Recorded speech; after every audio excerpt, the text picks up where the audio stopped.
Los mártires. Recuerdo cuando tenía 12 años y vivía en un pequeño y remoto pueblo en el corazón de México. El lugar era tan pequeño que todos conocíamos los secretos de nuestros vecinos, o al menos eso pensábamos. Nuestra iglesia, una estructura imponente de piedra que parecía pesar más con cada año que pasaba, era el centro de nuestras vidas. Siempre se comentaba que había sido construida sobre un antiguo cementerio indígena, pero no le dábamos importancia. Era solo otra de esas historias que los ancianos repetían para asustar a los niños. Sin embargo, todo cambió en el verano de 1998, cuando la línea entre las leyendas y la realidad se borró para siempre. Ese día había sido sofocante, con un calor que parecía hacer vibrar el aire. Durante la misa de la tarde, el padre Ignacio lucía diferente. Normalmente era un hombre sereno, con una voz firme que llenaba la iglesia con autoridad, pero esa noche se veía cansado, pálido, y sus ojos parecían escudriñar cada rincón como si temiera que algo o alguien lo estuviera observando. Después de dar la bendición final, nos pidió que no nos fuéramos. «Quédense a rezar conmigo», dijo con una voz temblorosa que jamás le había escuchado. «Algo oscuro ronda este lugar y debemos protegernos». Los fieles que quedamos éramos pocos, mi madre, algunos ancianos del pueblo y yo. Nos reunimos en los primeros bancos mientras el sacerdote encendía velas y colocaba un crucifijo en el centro del altar. Sus manos temblaban visiblemente. Comenzamos el rosario y fue entonces cuando noté que el ambiente había cambiado. El aire se volvió más denso, como si algo invisible estuviera presionando contra mi pecho. Un murmullo suave, apenas audible, comenzó a rodearnos. No venía de nadie allí presente, pero resonaba como un eco, creciendo en intensidad con cada Ave María. Fue entonces cuando lo vi. La estatua de la Virgen María, que normalmente inspiraba paz y devoción, comenzó a cambiar. Primero fueron los ojos, que se tornaron de un vidrio opaco a algo más oscuro, como si estuvieran llenos de sombra. Luego, como en cámara lenta, lágrimas gruesas de sangre comenzaron a correr por sus mejillas. Mi madre soltó un grito ahogado, pero el padre Ignacio nos ordenó seguir rezando. Su voz se elevó sobre el caos, pero su rostro estaba desencajado. Aquel hombre, que siempre había sido nuestro faro de calma, parecía estar librando una batalla interna que lo superaba. De repente, las velas que iluminaban la iglesia se apagaron al mismo tiempo. El lugar quedó sumido en una oscuridad opresiva, rota solo por las débiles lágrimas de sangre que brillaban a la luz de la luna que se filtraba por los vitrales. En ese instante, sentí un frío indescriptible que me caló hasta los huesos, como si algo estuviera respirando justo detrás de mí. No me atreví a voltear. Escuché a uno de los ancianos rezar en voz alta, pero su voz se cortó abruptamente con un gorgoteo que me heló la sangre. El padre Ignacio encendió una linterna y la dirigió hacia el anciano, que yacía inmóvil en el suelo, sus ojos abiertos pero vacíos, como si su alma hubiera sido arrancada de su cuerpo. «Todos al altar», gritó el sacerdote, su voz al borde del pánico. Nos reunimos cerca de él, temblando, mientras intentaba completar el rosario. Pero no éramos los únicos en ese espacio sagrado. Sombras imposibles de explicar comenzaron a moverse por las paredes, contorsionándose en formas que no parecían humanas. Escuchábamos susurros en una lengua extraña, palabras que se incrustaban en mi mente y que aún hoy no logro olvidar. Las sombras se acercaban, rodeándonos, y cada vez que alguna tocaba a alguien, esa persona se desplomaba al suelo, inmóvil, como el anciano. Cuando todo parecía perdido, el padre Ignacio sacó un pequeño frasco de agua bendita y comenzó a rociarla por el aire mientras recitaba oraciones en latín con una urgencia que nunca le había visto. Las sombras retrocedieron momentáneamente, pero la atmósfera seguía siendo insoportable. De pronto, un sonido gutural resonó en todo el espacio, como si algo gigantesco estuviera rugiendo desde las profundidades de la tierra. En ese momento, una de las puertas laterales de la iglesia se abrió de golpe, dejando entrar un viento helado que apagó la linterna del sacerdote. En la penumbra, solo pude ver una figura alta y oscura que se acercaba al altar. No era humano. Tenía una forma vagamente humanoide, pero su presencia era antinatural, como si estuviera hecha de pura oscuridad. Sus ojos brillaban con un rojo intenso, y cada paso que daba parecía resonar en mi pecho. El padre Ignacio cayó de rodillas, rezando desesperadamente, pero la criatura lo ignoró. En lugar de eso, levantó una mano y el crucifijo del altar se volteó, quedando boca abajo. La estatua de la Virgen María, que aún lloraba sangre, se desplomó al suelo, rompiéndose en pedazos. Lo último que recuerdo de esa noche fue al padre Ignacio gritando: «Corran, váyanse y no miren atrás». Mi madre me agarró del brazo y me arrastró fuera de la iglesia. Corrimos hasta llegar a casa, donde nos encerramos y pasamos el resto de la noche rezando, con las luces encendidas. Nadie salió al día siguiente, pero al mediodía alguien se atrevió a ir a la iglesia. El padre Ignacio no estaba. Nunca más lo vimos. Lo buscaron por semanas, pero parecía haber desaparecido sin dejar rastro. Algunos decían que se había ido por miedo, otros murmuraban que se lo había llevado aquella cosa que vimos esa noche. El pueblo nunca volvió a ser el mismo. La iglesia fue clausurada, y nadie tuvo el valor de entrar en ella de nuevo. Pero eso no fue lo peor. A las pocas semanas comenzaron a suceder cosas extrañas. Animales muertos aparecían en las calles, con los ojos arrancados y marcas en sus cuerpos como si hubieran sido quemados.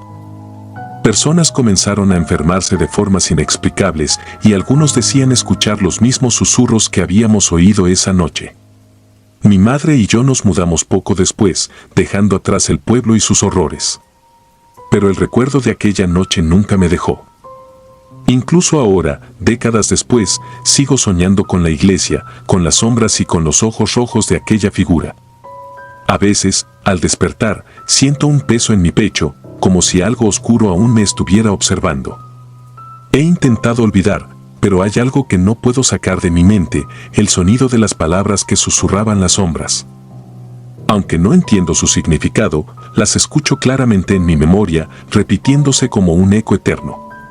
No sé qué significan, pero temo que algún día lo descubriré. El padre Jacinto. Cuando pienso en mi infancia, un frío helado recorre mi espalda. Tenía solo 13 años, pero los recuerdos de aquella época están tatuados en mi mente como cicatrices que nunca sanan. Nací sin hogar, vagando por las calles y buscando algo que comer, hasta que conocí al padre Jacinto. Para muchos, era un santo.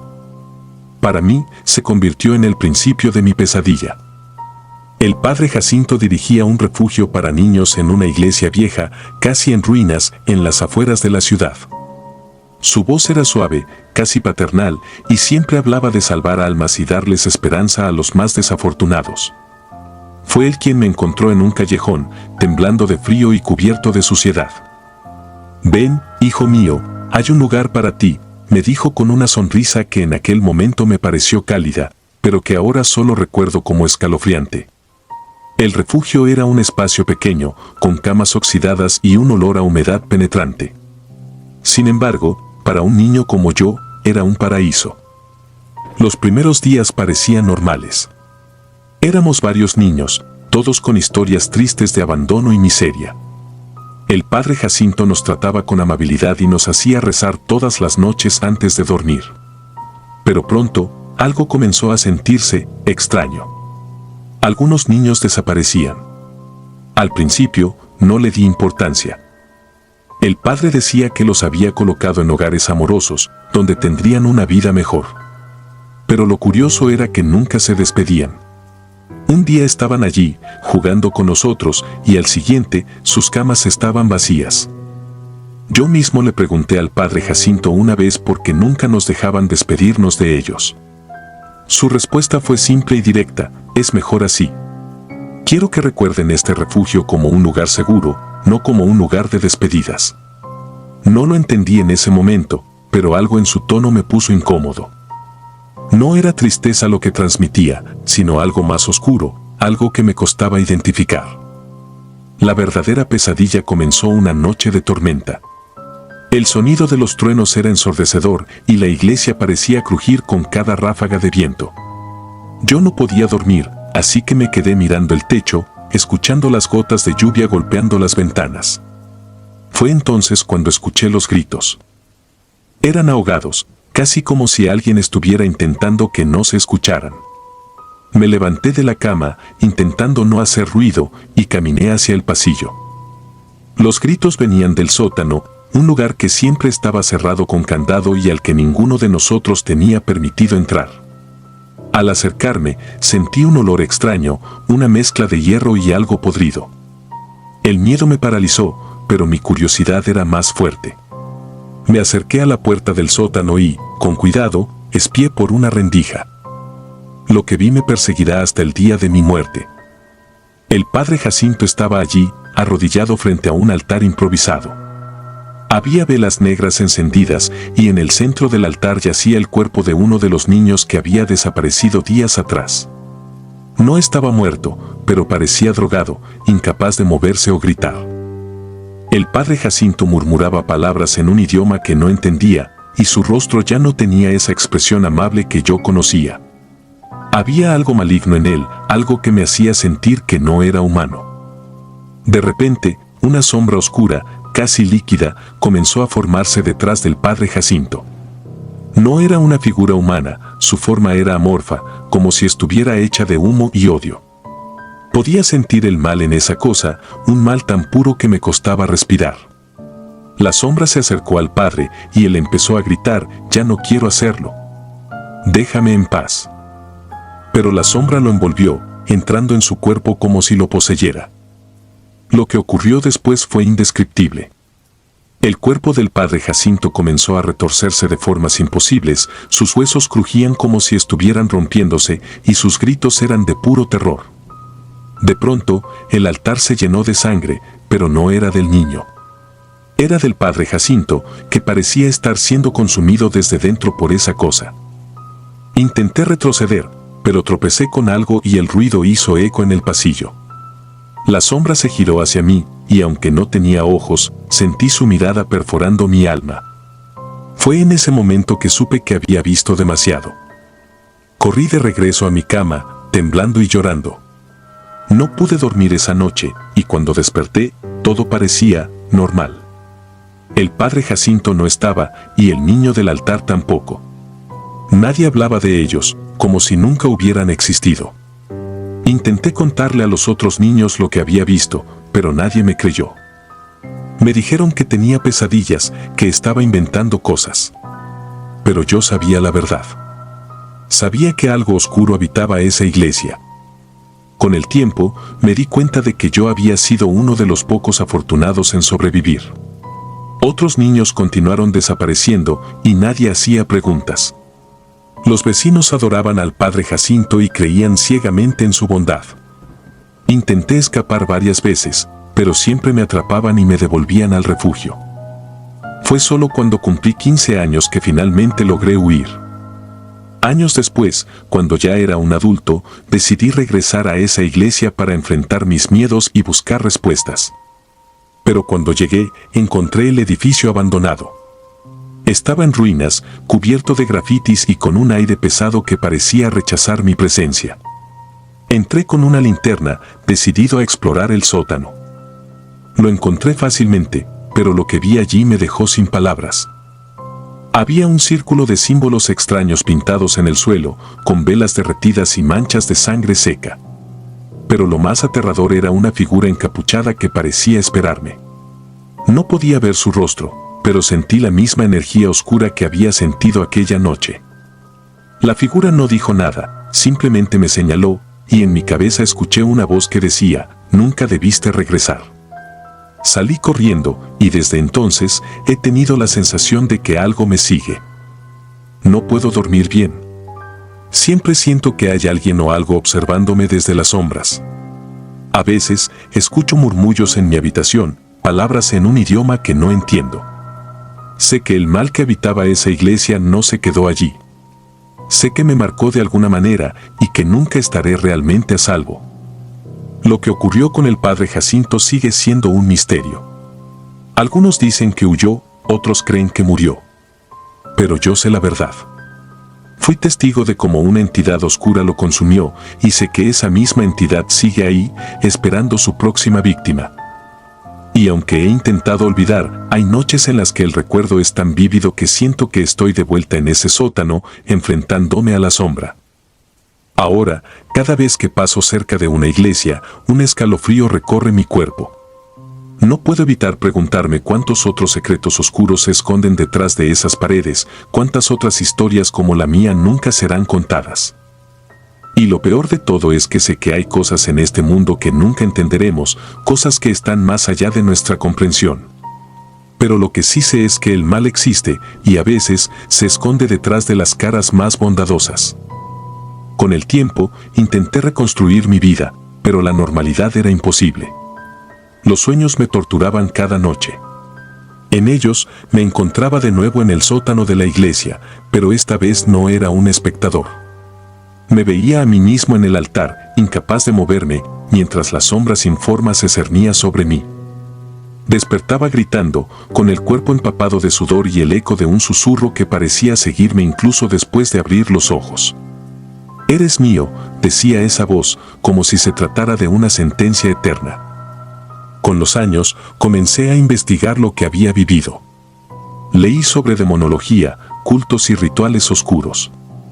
Aunque muchas cosas no tenían sentido, hubo algo que me dejó helado, un antiguo manuscrito que describía un vínculo de sangre, un pacto entre humanos y entidades malignas que exigía sacrificios a cambio de poder o favores. Los sacrificios, según el texto, no siempre eran simples muertes.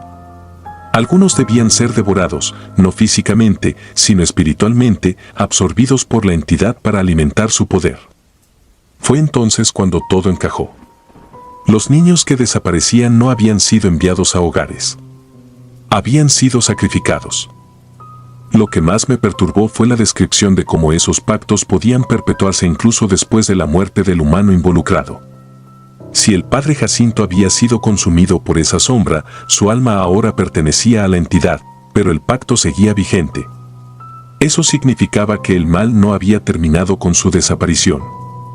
Y yo, por haber sido testigo, había quedado marcado. Decidí regresar a la iglesia porque, en mi desesperación, sentía que era la única manera de enfrentar lo que me atormentaba. Como mencioné antes, el lugar estaba en ruinas, pero lo que no conté es lo que ocurrió esa noche en detalle. Cuando entré al sótano y vi aquel círculo de símbolos en el suelo, una ráfaga de aire helado apagó mi linterna. Quedé completamente a oscuras, pero no estaba solo. Lo supe porque escuché el sonido de pasos, lentos y pesados, como si alguien estuviera arrastrando los pies hacia mí. Saqué un encendedor que llevaba en el bolsillo y lo encendí con manos temblorosas. La pequeña llama apenas iluminaba el espacio, pero lo suficiente para ver que no había nadie frente a mí. Sin embargo, el sonido de los pasos continuaba, esta vez detrás de mí. Me giré bruscamente y ahí estaba, una figura encapuchada, inmóvil, pero claramente presente. Aunque no podía ver su rostro, sentí un odio indescriptible emanando de ella.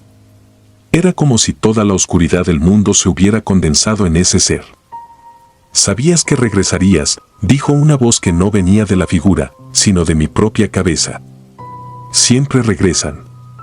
Antes de que pudiera moverme, la figura levantó una mano, y sentí como si un peso invisible me aplastara contra el suelo. Mi pecho ardía, y mi mente se llenó de imágenes, niños llorando, gritos, sombras arrastrándose por las paredes. Entre esas visiones, vi al padre Jacinto, pero no como lo recordaba. Su rostro estaba distorsionado, su piel era gris, y sus ojos eran dos pozos negros. «Tú debiste ser uno de ellos», me dijo, su voz gutural y retorcida. De alguna manera, logré levantarme y correr fuera del sótano, pero al salir de la iglesia, el mundo había cambiado. Era de noche, aunque cuando entré era pleno día. Las calles estaban vacías y el aire olía a ceniza. Caminé, o tal vez corrí, sin saber a dónde ir. Pero cada esquina, cada calle, parecía llevarme de regreso a la iglesia. Era como si estuviera atrapado en un bucle, condenado a enfrentar esa oscuridad una y otra vez. No recuerdo cómo logré salir de ese estado. Tal vez fue un simple golpe de suerte, o tal vez la entidad me dejó ir, sabiendo que nunca podría escapar realmente de su influencia. Lo único que sé es que, desde esa noche, he sentido una conexión con ese lugar, como si una parte de mí nunca hubiera salido de allí. A veces, en sueños, me encuentro de nuevo en el sótano, pero ahora no como un niño aterrorizado, sino como alguien que pertenece allí. Y eso es lo que más me aterra, la idea de que, algún día, deje de luchar contra esa oscuridad y simplemente me rinda a ella. He tratado de advertir a otros sobre la iglesia y el padre Jacinto, pero nadie me escucha. Algunos se ríen, otros me miran con lástima. He visitado psicólogos, sacerdotes e incluso médiums, pero ninguno puede ayudarme. La única constante es el susurro en mi mente, que se vuelve más fuerte con el tiempo. Eres mío, dice, como un eco que nunca desaparece. Lo que más me duele es saber que no soy el único. ¿Cuántos niños como yo habrán pasado por ese lugar? ¿Cuántos habrán sido sacrificados o marcados? ¿Cuántas iglesias como esa existen en el mundo, escondiendo horrores detrás de fachadas de bondad? Y lo peor de todo es que sé que el mal que habita en ese lugar sigue vivo, esperando, alimentándose del miedo, del sufrimiento, de las almas inocentes que caen en su trampa. No sé cuánto tiempo me queda antes de perderme por completo. Siento que cada día que pasa, mi voluntad se debilita y la sombra dentro de mí crece. Pero si alguien lee esto, si alguien escucha mi historia, les pido que tengan cuidado. No confíen en lo que ven. No todos los que visten sotanas o hablan de salvación tienen buenas intenciones.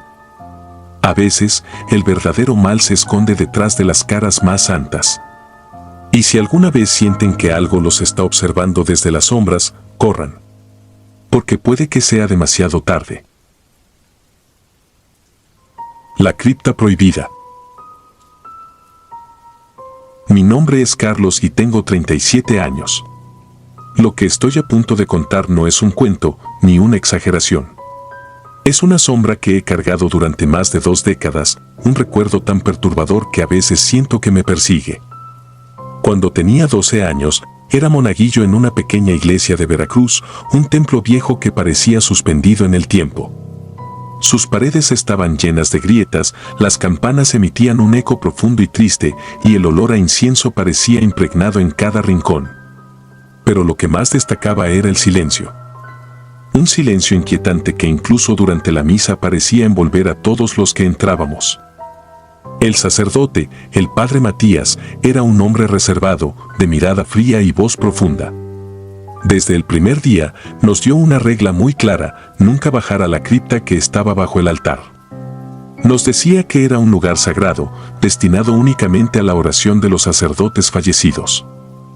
Sin embargo, su tono no era de advertencia espiritual, sino de amenaza. Recuerdo que nos miraba fijamente cuando hablaba de la cripta, como si esperara que alguno de nosotros desobedeciera. Por supuesto, su prohibición no hizo más que alimentar nuestra curiosidad. Éramos 4 monaguillos en total: yo, Joaquín, Ernesto y Luis. Joaquín siempre fue el más valiente, o quizá el más imprudente. Fue él quien una tarde nos convenció de bajar a la cripta. Era domingo, después de la misa de las 7, cuando el templo estaba vacío y Matías ya se había retirado a la sacristía. La iglesia estaba sumida en penumbras, con solo unas pocas velas iluminando el altar. Joaquín sacó una linterna que había traído escondida en su túnica y, con una sonrisa traviesa, nos retó a acompañarlo. La entrada a la cripta estaba bajo una trampilla detrás del altar mayor, cubierta por una alfombra roja desgastada. Joaquín fue el primero en levantarla y una ráfaga de aire frío nos golpeó el rostro. Una escalera de piedra descendía hacia la oscuridad y el mero hecho de mirarla me hacía temblar. Luis y Ernesto dudaron, pero yo, más por orgullo que por valentía, decidí seguir a Joaquín. Uno por uno bajamos, con la linterna iluminando las paredes húmedas y mohosas. La cripta era pequeña, pero no vacía. Había un altar de piedra en el centro, cubierto con un mantel negro y candelabros apagados. En las paredes, nichos con huesos y calaveras se alineaban como si formaran parte de una macabra decoración. Pero lo que realmente nos paralizó fueron los esqueletos. Había al menos 3, sentados en pequeñas bancas frente al altar, con las manos juntas en posición de oración. No estaban desordenados como en una tumba abierta, sino perfectamente colocados, como si alguien los hubiera dejado así. ¿Qué demonios es esto?, susurró Ernesto, pero antes de que alguien pudiera responder, escuchamos un ruido. Era un crujido seco, como si algo pesado hubiera caído detrás de nosotros. Nos dimos la vuelta y vimos que la trampilla se había cerrado de golpe. Joaquín corrió hacia las escaleras, pero la puerta no se movía, como si estuviera trabada desde arriba. Entonces empezó el canto. Era un cántico gregoriano, bajo y gutural, que parecía provenir de todas partes y de ninguna al mismo tiempo. Las voces no eran humanas, eran profundas, deformes, como si miles de gargantas roncas entonaran al unísono. La linterna de Joaquín comenzó a parpadear y en ese instante uno de los esqueletos giró la cabeza hacia nosotros. Quisiera decir que salimos corriendo, pero estábamos petrificados, incapaces de movernos. El esqueleto se levantó lentamente de su banca y en el proceso su mandíbula se abrió como si intentara gritar. Los otros dos esqueletos siguieron su ejemplo y cuando estuvieron de pie, los cánticos se hicieron más fuertes. Joaquín dejó caer la linterna y en la oscuridad total escuchamos pasos. No sé cómo, pero encontré la fuerza para agarrar a Ernesto y Luis y correr hacia la trampilla. Joaquín seguía gritando que no podía abrirla y mientras intentábamos forzarla juntos, sentí unas manos frías rozar mi cuello. Cuando por fin logramos abrir la trampilla, no recuerdo cómo subimos. Solo sé que corrimos hasta la sacristía, donde el padre Matías nos estaba esperando. Su expresión no era de sorpresa, ni de enojo. Nos miró con esa misma frialdad de siempre y simplemente dijo, les advertí que no bajaran. Esa noche no pude dormir. Cada vez que cerraba los ojos, veía a esos esqueletos moviéndose, escuchaba esos cánticos retumbando en mi cabeza. Al día siguiente, Joaquín no apareció en la iglesia. Ni al siguiente. Ni nunca más. Su familia lo reportó como desaparecido, pero nadie encontró rastro de él. Ernesto y Luis dejaron de ser monaguillos poco después y aunque intentamos hablar de lo que ocurrió, siempre terminábamos cayendo en un silencio incómodo. Con el tiempo, descubrí algo más inquietante. Decidí investigar la historia de la iglesia y su cripta. Encontré registros antiguos que hablaban de un ritual olvidado, una práctica prohibida que los sacerdotes llevaban a cabo en secreto. Decían que era una forma de purificación, pero los detalles eran vagos. Lo único claro era que involucraba sacrificios humanos y cánticos que invocaban algo que no era de este mundo. Intenté contárselo a alguien, a un periodista o a la policía, pero cada vez que lo hacía, algo extraño pasaba. Mi teléfono se apagaba, los correos no se enviaban y una vez incluso me encontré con un sobre anónimo en mi puerta. Dentro solo había una nota que decía, deja esto en paz. Años después, regresé a la iglesia. Estaba abandonada, en ruinas. Entré al templo vacío y sentí que el aire era más pesado que antes. La trampilla seguía allí, aunque cubierta de escombros. Por un momento, pensé en bajar de nuevo, pero algo me detuvo. Era un susurro, apenas audible, pero inconfundible, el mismo cántico que escuché esa noche. No he vuelto desde entonces. No sé qué ocurrió realmente en esa cripta, ni qué era lo que despertamos esa noche. Pero a veces, en la oscuridad de mi habitación, siento que no estamos solos. Que esas voces, esos cánticos, no se quedaron en Veracruz. Las campanas. Vivir en un pueblo pequeño tiene sus encantos, pero también su oscuridad. En mi caso, crecí en un lugar cuya alma parecía estar atrapada entre el fervor religioso y un silencio sepulcral que ocultaba secretos inimaginables. Hablo de un pueblo cercano a Puebla, donde la iglesia, con su imponente campanario, era el centro de todo. Siendo pequeño, recuerdo escuchar las historias susurradas de adultos que hablaban de cosas que no entendía, de ritos, de pecados innombrables y de un sacerdote que había cruzado una línea que nunca debía cruzarse. El padre Eugenio llegó al pueblo cuando yo tenía 8 años. Decían que había venido de otro estado tras un conflicto con su parroquia anterior, pero nadie sabía exactamente por qué. Desde el principio, había algo inquietante en él. Su voz era grave, con una cadencia que hacía que las palabras parecieran quedarse suspendidas en el aire, como si estuviera conjurando algo en lugar de predicar.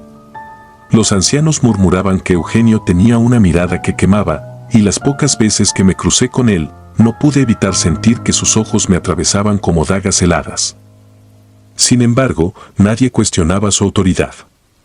Él era el intermediario entre nosotros y Dios, y en un lugar tan pequeño como el nuestro, eso era suficiente para mantenerlo intocable. Con el tiempo, los rumores comenzaron a cambiar. Lo que antes eran solo susurros sobre su carácter se convirtieron en algo más siniestro. Algunos decían que por las noches, la iglesia permanecía iluminada y que sombras danzaban tras las ventanas del campanario. Otros aseguraban haber escuchado cantos extraños, palabras en un idioma que no podían reconocer, acompañados de un eco que no parecía humano.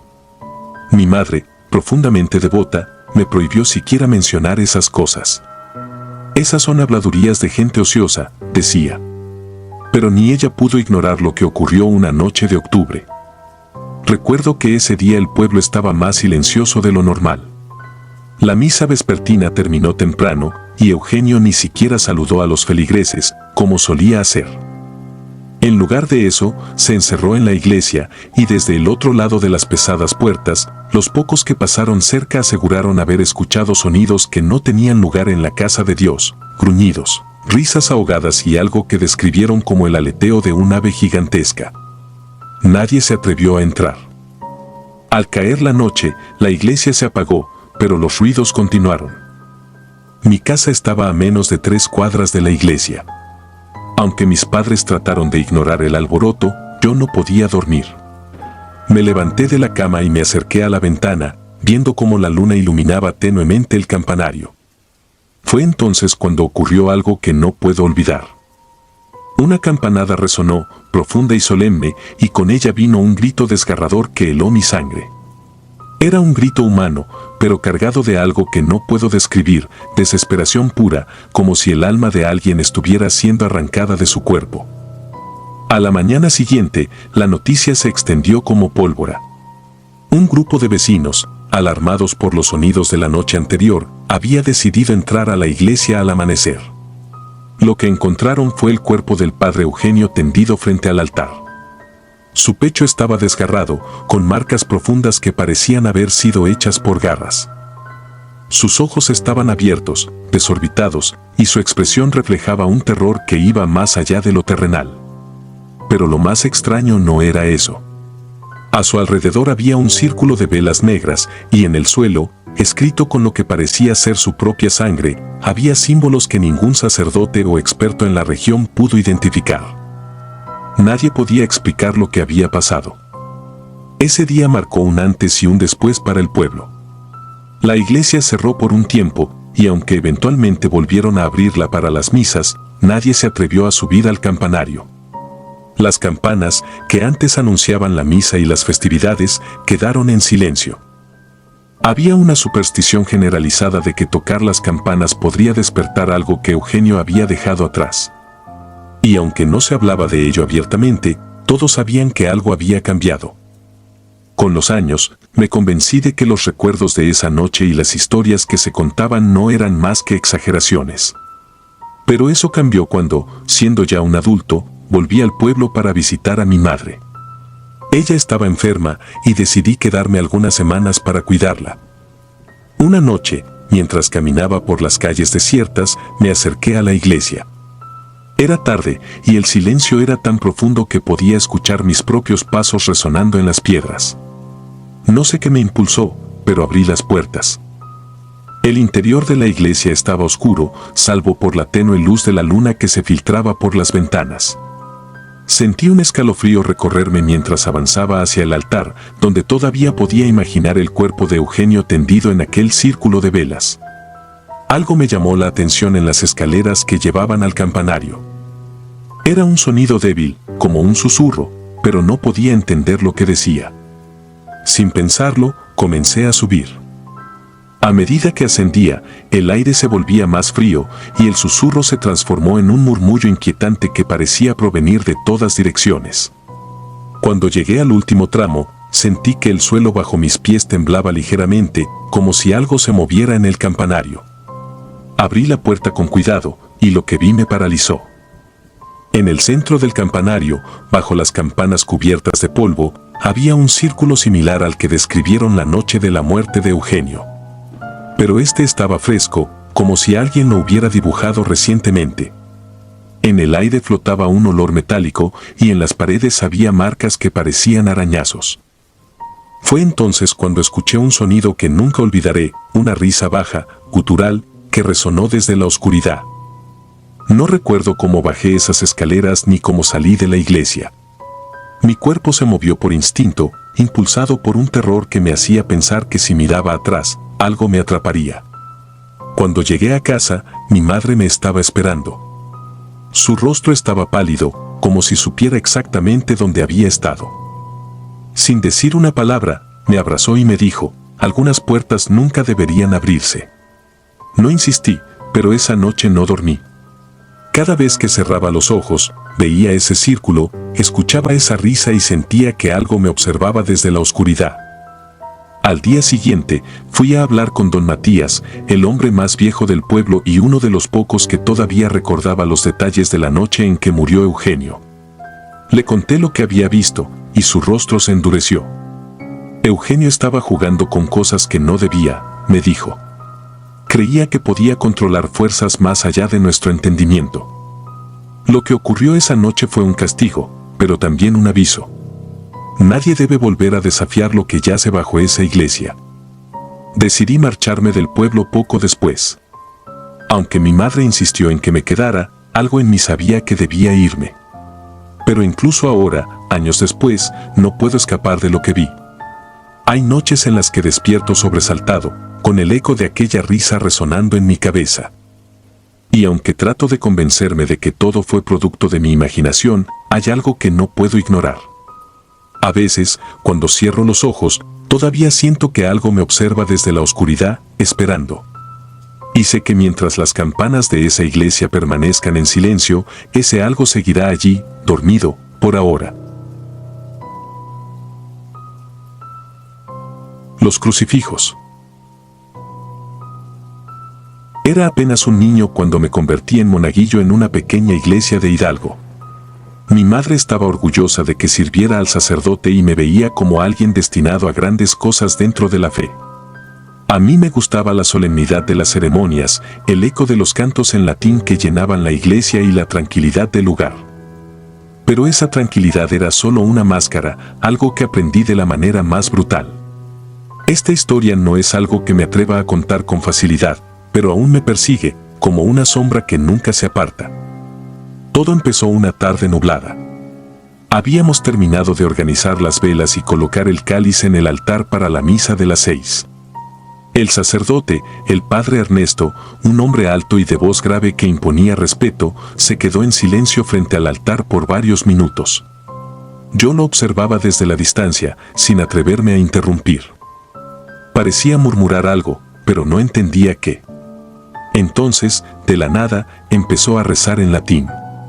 No era el latín que usaba en las misas, sino algo diferente. La cadencia de su voz era más rápida, más desesperada, como si intentara contener algo que estaba a punto de desbordarse. De repente, las velas que habíamos encendido se apagaron solas. Todas, al mismo tiempo. El viento no había soplado, no había corrientes de aire en la iglesia. El silencio que siguió fue tan profundo que podía escuchar los latidos de mi propio corazón. Fue entonces cuando el crucifijo gigante, que colgaba sobre el altar, cayó al suelo con un estruendo que hizo temblar las paredes. El sonido retumbó en mi cabeza, y sentí un frío indescriptible recorrer mi espalda. El padre Ernesto se giró hacia mí con una expresión que nunca olvidaré. Sus ojos estaban desorbitados, y su rostro estaba pálido como la cera. «Sal de aquí. Corre y no mires atrás», me gritó, pero yo estaba paralizado, incapaz de moverme. Solo reaccioné cuando me tomó del brazo y prácticamente me empujó hacia la salida. Mientras corría hacia la puerta, me pareció escuchar algo más detrás de mí, un susurro, bajo y gutural, que no podía identificar. Esa noche, no pude dormir. No dejaba de pensar en lo que había pasado. Nadie me dio respuestas al día siguiente. El padre Ernesto no apareció para la misa. En su lugar, llegó otro sacerdote que se presentó como el padre Ignacio. Nos dijeron que el padre Ernesto había sido trasladado por cuestiones urgentes, pero no dieron más explicaciones. En el pueblo, los rumores empezaron a correr. Algunos decían que se había vuelto loco, otros que había cometido un pecado imperdonable y lo habían exiliado. Pero nadie sabía la verdad, o al menos, nadie quería hablar de ella. Días después, la curiosidad me venció. Decidí regresar a la iglesia una tarde, cuando sabía que estaría vacía. No podía quitarme de la cabeza la imagen del crucifijo cayendo, ni el extraño rezo en latín. Algo me decía que había más de lo que nos habían contado. Entré con cuidado, asegurándome de que nadie me viera. El silencio dentro era abrumador y la penumbra de la tarde hacía que todo se sintiera más opresivo. Caminé hasta el altar y me detuve frente al lugar donde había caído el crucifijo. Todavía había una marca en el suelo, como si el impacto hubiera dejado una quemadura oscura en la madera. Entonces lo vi, un pequeño libro de cuero negro, parcialmente escondido detrás del altar. Lo tomé con manos temblorosas y lo abrí. Las páginas estaban llenas de texto en latín, escrito con una caligrafía apretada y torcida. No entendía la mayoría de las palabras, pero algunas frases me resultaron inquietantes, incluso en mi ignorancia: invocación de espíritus, sellos rotos, sacrificios impuros. No sabía qué significaba todo eso, pero me dio un mal presentimiento. Cerré el libro de golpe y lo guardé en mi mochila antes de salir corriendo de la iglesia. Esa noche, intenté traducir algunas frases usando un diccionario viejo que encontré en la biblioteca del pueblo. No avancé mucho, pero lo poco que entendí me aterrorizó. El libro hablaba de rituales oscuros, de invocar presencias que no pertenecen a este mundo. Había anotaciones al margen, como si alguien hubiera estado practicando esos rituales. Una de las páginas tenía un dibujo, un círculo con símbolos extraños en su interior. Y justo en el centro del círculo, había algo que reconocí al instante: el crucifijo que había caído del altar. No pude dormir esa noche. Cada sonido en mi casa me hacía saltar de la cama, convencido de que algo me estaba observando. Finalmente, cuando logré quedarme dormido, tuve un sueño que fue más bien una pesadilla. Estaba en la iglesia, pero no estaba solo. Una figura oscura estaba parada frente al altar, con el rostro oculto bajo una capucha.